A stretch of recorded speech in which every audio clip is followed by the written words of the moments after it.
For many, the civil war is over in Sri Lanka, but almost 300,000 people who have been displaced by the recent conflict are being held in camps, like this one in Manik Farm in the northern district of Vavuniya. 60,000 are children. These camps, fenced with barbed wire to restrict any movement, are de facto detention centers for the children, adults and elderly people held there against their will and in violation of national and international law. One visitor to the camp, trying to unite relatives, shared these observations. Nobody can come out of the camp. It is surrounded by barbed wire fencing and is run by the Sri Lankan army, with support from civilian administrators.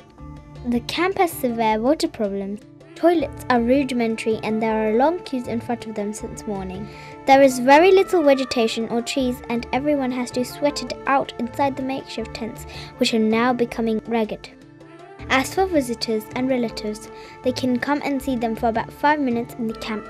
The world does not hear more of these stories as journalists, aid workers and politicians are not allowed to talk directly to those held in camps.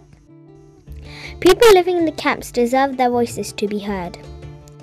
The Constitution of Sri Lanka guarantees the freedom of movement of all citizens. They have the right to choose their place of residence. The reality is that people want to go home or to relatives, but they are not allowed to move freely. The government must allow freedom of movement for those effectively held hostage in the camps.